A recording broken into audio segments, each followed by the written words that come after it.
జాగ్రత్తలు, చర్యలు, పునరావాస కల్పనపై ముందస్తుగానే దృష్టి సారించారని చెప్పుకోవాలి. 43 అడుగుల వద్ద మొదటి ఉదయ్, గోదావరి నది ఉధృతంగా ప్రవహిస్తుంది. 2 ప్రస్తుతం 31 అడుగుల చేరిన నేపథ్యంలో అక్కడ భద్రాచలానికి సంబంధించినటువంటి విజువల్స్ ఏ రకంగా ఉన్నాయి, అక్కడ ఎటువంటి దృశ్యాలు మనం చూస్తున్నాం. ఒకసారి అది చెప్పే ముందు ఒకసారి మనం చూస్తున్నాం ఆర్టీవీ స్క్రీన్ పైన మేడిగడ్డ బ్యారేజ్. ఇది కాళేశ్వరం ప్రాజెక్ట్ యొక్క ప్రధానమైనటువంటి మేడిగడ్డ బ్యారేజ్. ఇది మేడిగడ్డ బ్యారేజ్ లో ఉధృతంగా పూర్తిగా 85 గేట్లు ఎత్తేసారు. 85 గేట్లు ఎత్తేసిన నేపథ్యంలో పూర్తిగా కూడా గోదావరి నది అక్కడ మొత్తం కూడా కొంత పరవలు తొక్కుతున్నట్టు కనబడుతుంది. సో ఒక డేంజర్ ప్రమాద గంటికలు మోగిస్తూనే గోదావరి నది పూర్తిగా అటు ఇరువైపులా ఉన్నటువంటి ఆ ఒడ్లని కూడా అంటే ఆ పక్క ఉన్నటువంటి ఆ పరిసర ప్రాంతాలను కూడా తాకుతూ చాలా క్లియర్గా మనం విజువల్స్ చూస్తున్నాం. అద్భుతంగా కనబడుతోంది, చాలా సుందరవదనంగా కూడా ఉంది. ఎందుకంటే చాలా బ్యూటిఫుల్ లొకేషన్ కనబడుతోంది మనకు పైనుంచి డ్రోన్ షాట్స్ మనం చూస్తుంటే ఇట్లా. సో మేడిగడ్డ బ్యారేజ్ దగ్గర ప్రస్తుతం పరిస్థితి రకంగా ఉంది. సో పెద్ద ఎత్తున గోదావరి నది ఉధృతంగా ప్రవహిస్తోంది. ఇరువైపులు ఉన్నటువంటి ఆ డ్యామ్ను మొత్తాన్ని కూడా తాకుతూ మొత్తం 85 గేట్ల నుంచి కూడా ఒకే రకంగా సుందరమైనటువంటి దృశ్యాలు మనం చూస్తున్నాం. బ్యూటిఫుల్ లొకేషన్గా చెప్పొచ్చు. కానీ కొంత డెఫినెట్గా దాని కారణంగా ఈ వరద ఉధృతి కారణంగా లోతట్టు ప్రాంతాల ప్రజలు కావచ్చు, ముఖ్యంగా భద్రాద్రి కొత్తగూడ జిల్లాకు సంబంధించిన ప్రజలు కూడా కొంత ఇబ్బందులు పడే అవకాశం అయితే ఉంటుంది. ఎస్, మనతో పాటు ఉదయ్ ఉన్నారు. ఎస్ ఉదయ్, సో ఈ గోదావరి నది ప్రవాహం వల్ల భద్రాచలానికి సంబంధించిన ఆలయ పరిసరాలు ఎటువంటి దృశ్యాలు మనం చూడొచ్చు, ఎట్లా ఉంది సిచ్యువేషన్ అక్కడ?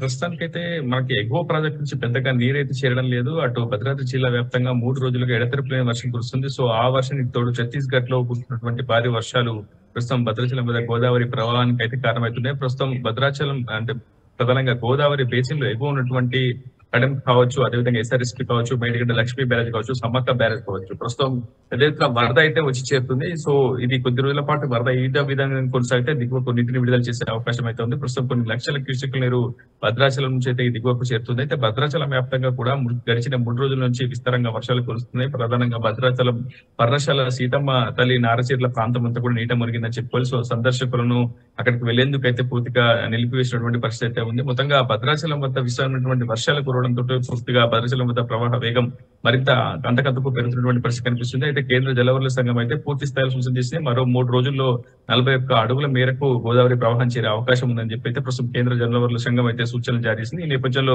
జిల్లా యంత్రాంగం కూడా ఎప్పటికప్పుడు అప్రమత్తమవుతూ సమీక్ష సమావేశాలు నిర్వహిస్తుంది. పోలవరం కాపర్ డ్యాం కారణంగా కూడా కొంత బ్యాక్ వాటర్ ముప్పు పొంచి ఉన్న నేపథ్యంలో భద్రాచలం వద్ద గోదావరికి ప్రవాహ వేగంతో పాటు నీటి మట్టం స్థాయి పెరుగుతుందని అయితే ఇప్పటికైతే కేంద్ర జలవనరుల శాఖ అధికారులు అయితే అంచనా వేస్తున్నారు. ప్రస్తుతం ఎటువంటి సహాయక చర్యలు తీసుకోవాలి, ముందస్తు జాగ్రత్తలు ఏ విధంగా తీసుకోవాలి, ఏ రక్షణ చర్యలు పాటించాల్సిన అంశంపై ఇప్పటికే జిల్లా యంత్రాంగం అంతా కూడా సమీక్ష సమావేశాలతో ముందుకు వెళ్తోంది. ఇంత ఉధృతంగా గోదావరి నది ప్రవహిస్తున్న నేపథ్యంలో లోతట్టు ప్రాంతాలు అంటే భద్రాచలానికి సంబంధించి కొన్ని ప్రాంతాలు కావచ్చు, అటు పోలవరానికి సంబంధించి కొన్ని ప్రాంతాల్లో కావచ్చు, కొంత ఎఫెక్ట్ పడే అవకాశం కూడా ఉంటుంది. సో ఈ నేపథ్యంలో ఎటువంటి రక్షణ చర్యలు చేపడుతున్న అధికారులు వారిని ఎక్కడికి తరలించే అవకాశం ఉంది? ప్రస్తుతానికి ఎటువంటి సహాయక చర్యలు కావచ్చు పూర్తి స్థాయి కేవలం సమీక్ష సమావేశాలతోనే కొనసాగుతుంది. 43 అడుగుల వద్ద మొదటి ప్రమాద హెచ్చరిక, 48 అడుగుల వద్ద 2వ ప్రమాద హెచ్చరిక, 53 అడుగుల వద్ద 3వ ప్రమాద హెచ్చరికను అధికారులు ప్రకటిస్తారు. ఆ తరువాత మొదటి ప్రమాద హెచ్చరిక అనంతరమే పూర్తి స్థాయిలో ప్రమాద కంటికలు ముగించే అవకాశం ఉంటుంది. అప్పుడే అధికార యంత్రాంగం అంతా అప్రమత్తమై పునరావాస కల్పన చర్యలకు సంబంధించి తీసుకోవాల్సిన చర్యలపై ఇరు ప్రభుత్వాలు కూడా ఎప్పటికప్పుడు కూలంకషంగా చర్చిస్తుంటాయి. కేంద్ర సహకారంతో అటు రాష్ట్ర ప్రభుత్వం కూడా లోతట్టు ముంపు ప్రాంత వాసులు తరలించేందుకు పూర్తిగా అన్ని ఏర్పాట్లు కూడా చేస్తూ ఉంటారు. సో ప్రస్తుతం ఎటువంటి ప్రమాదం అయితే లేదు. ప్రస్తుతం 31.5 అడుగుల వద్ద నిలకడగా ప్రస్తుతం గోదావరి ప్రవహిస్తూ ఉంది. అయితే అటు రాష్ట్ర వ్యాప్తంగా కురుస్తున్నటువంటి విస్తారమైనటువంటి వర్షాలతో పాటు ఎగువన ఉన్నటువంటి ప్రాజెక్టులు నిండితేనే ప్రమాదం పొందే అవకాశం ఉంది. రైట్ ఉదయ్, గా గోదావరి నది ఉగ్ర రూపం దాల్చింది, పరవలు తొక్కుతోంది. 31 అడుగుల మేర నీటి ప్రవాహం మొత్తం కూడా ప్రవహిస్తున్న పరిస్థితి కనబడుతోంది. మీరు చూస్తున్నారు ఆర్టీవీ స్క్రీన్ పైన మేడిగడ్డ బ్యారేజ్ సంబంధించిన విజువల్స్ మీరు చూస్తున్నారు. సో మేడిగడ్డ బ్యారేజ్ కొంత ఇటీవల కాలంలోనే కొత్తగా కాంగ్రెస్ పార్టీ ప్రభుత్వం ఏర్పాటైన తర్వాత నిర్మాణ లోపంగా గుర్తించింది. నిర్మాణ లోపం ఉన్నట్టు గుర్తించి అది పూర్తిగా కూడా కుంగిపోయే అవకాశం ఉంది, కూలిపోయే అవకాశం ఉంటే కూడా మాట్లాడడం జరిగింది. అయితే ఈ నేపథ్యంలో మేడిగడ్డ దగ్గర దృశ్యాలు మనం చూస్తున్నాం. మేడిగడ్డ దగ్గర ఉన్నటువంటి 85 గేట్లు కూడా పూర్తిగా ఎత్తివేశారు. మనం చూస్తే కనుక ఆ దృశ్యాలన్నీ కూడా ఒక బ్యూటిఫుల్ లొకేషన్గా మనకు దర్శనమిస్తోంది. చాలా వరకు చాలా అద్భుతంగా కనబడుతున్న విజువల్స్ మనం చూస్తున్నాం. ఇరువైపులా అంటే అటువైపునటువంటి ఆ ఒడ్డుని, ఇటువైపునటువంటి మరోవైపు ఒడ్డుని అంటే 2 ఒడ్లను కూడా పూర్తిగా గోదావరి నది తాకుతూ ఉధృతంగా ప్రవహిస్తోంది. 85 గేట్లు కూడా పూర్తిగా ఎత్తివేశారు. దిగువకి నీటిని విడుదల చేస్తున్నారు. అక్కడ ఎటువంటి నిలిపేసే అవకాశం కూడా లేదు. ఎందుకంటే నిర్మాణం కొంత ఇబ్బందికరంగా ఉంది. అది కూలిపోయే అవకాశం ఉంటే కూడా అధికారులు చెప్తున్న నేపథ్యంలో నేషనల్ డ్యామ్ సేఫ్టీ అధికారులు కూడా సూచనలు చేశారు. ఎట్టి పరిస్థితుల్లో ఇప్పుడు నీళ్లు నిలిపలేమంటూ కూడా వాళ్ళు చెప్పడం జరిగింది. ఈ నేపథ్యంలోనే పూర్తి గేట్లను కూడా ఎత్తివేయడం జరిగింది. ఆ గేట్లు ఎత్తివేసిన నేపథ్యంలో మీరు చూస్తున్నారు పిల్లర్స్ దాదాపుగా చాలా ఉధృతంగా ప్రవహిస్తుందని చెప్పొచ్చు. ఎందుకంటే అక్కడ పిల్లర్స్ మనం చూస్తున్నాం. ఆ పిల్లర్స్కి చాలా దగ్గరగానే నీటి ప్రవాహం కిందికి వెళ్ళడం చూస్తున్న నేపథ్యం చూస్తే కనుక డెఫినెట్గా చాలా పెద్ద ప్రమాద గంటికలు ఉగ్రరూపం దాల్చిందని చెప్పొచ్చు. సో మేడిగడ్డ దృశ్యాలు చాలా అద్భుతంగా ఉన్నాయి. చాలా సుందరంగా కనబడుతుంది. చాలా బ్యూటిఫుల్ లొకేషన్ అని చెప్పొచ్చు. చాలా వరకు కూడా ఈ లొకేషన్ చూస్తుంటే కనుక డెఫినెట్గా అందరూ కూడా ఆశ్చర్యపోతూ ఉంటారు. పూర్తిగా కూడా గోదావరి నదియేనా అన్నట్టుగా వాళ్ళందరూ కూడా ఆశ్చర్యపోయే అవకాశం ఉంది. సో 85 గేట్లు కూడా పూర్తిగా ఎత్తివేశారు మేడిగడ్డ బ్యారేజ్ సంబంధించి దాని దృశ్యాలు మనం చూస్తున్నాం. ఇక మరోవైపు భద్రాచలానికి సంబంధించిన దృశ్యాలు మనం చూస్తే కనుక భద్రాచలంలో కూడా ఇదే స్థాయిలో గోదావరి నది ఉగ్రరూపం దాలుస్తోంది. దానికి సంబంధించి తాలిపేరు ప్రాజెక్టు వద్ద పూర్తిగా గేట్లు కూడా ఎత్తివేసినటువంటి దృశ్యాలు మనం చూస్తున్నాం. 14 గేట్లు ఎత్తివేయడం జరిగింది. మరొక 6 గేట్లను కూడా 2 అడుగుల మేర ఎత్తడం జరిగింది. నీటి ప్రవాహాన్ని కిందికి వదులుతున్నారు. దీంతో భద్రాచలానికి సంబంధించినటువంటి అక్కడ పర్ణశాల దగ్గర బహుశా అంతా కూడా ఆ దృశ్యాలు కూడా మనం చూస్తున్నాం. అక్కడ పూర్తిగా కూడా నీటి ప్రవాహం వెళ్తున్న దృశ్యాలు మనం చూస్తున్నాం.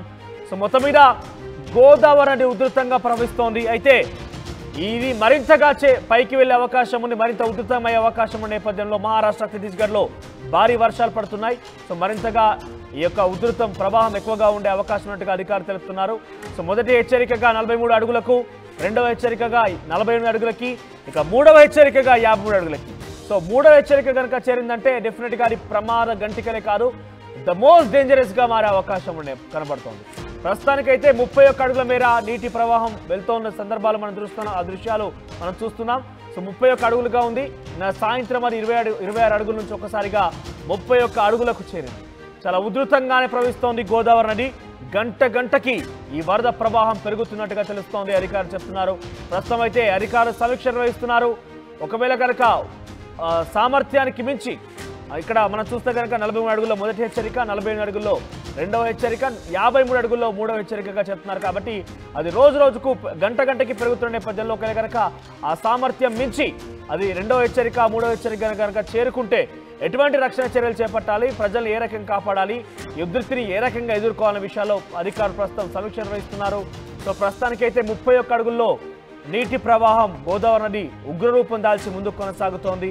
ఆ నీటి ప్రవాహం మనం చూస్తున్నాం ఆర్టీవీ స్క్రీన్ పైన. సో ఇది మరింతగా ఎక్కువగా ఈ అవకాశం ఉన్నట్టుగా అధికారులు కూడా తెలుపుతున్నారు. సో ప్రస్తుతం ఈ ఉధృతి కారణంగా భద్రాచలానికి సంబంధించి పర్ణశాల వద్ద కొన్ని దృశ్యాలు మనం చూస్తున్నాం. సో పూర్తిగా అక్కడటువంటి ఆ పర్ణశాలకు సంబంధించి కొన్ని ఆలయాలు, కొన్ని చిన్న దృశ్యాలు కూడా మునిగిపోయినటువంటి విషయాలు మనం ఆర్టీవీ స్క్రీన్ మీద చూస్తున్నాం. ఇక ఎగువ ఉన్నటువంటి మహారాష్ట్ర ఛత్తీస్గఢ్లో భారీ వర్షాల కారణంగా గోదావరి నది గంటకు ఉధృతంగా ప్రవహిస్తోంది. నీటి మట్టం పెరుగుతున్న దృశ్యాలు మనం చూస్తున్నాం. చూద్దాం మరి ఎటువంటి నీటి ప్రవాహాన్ని మనం చూడబోతున్నాం మరి కాసేపట్లో. ఎందుకంటే గంటకు పెరుగుతున్నట్టుగా అధికారులు చెప్తున్నారు. కాబట్టి ఎటువంటి నీటి ప్రవాహం ఉండబోతోంది, అధికారులు ఏ రకంగా రక్షణ చర్యలు చేపట్టబోతున్నారో చూడాల్సిన అవసరం అయితే ఉంది.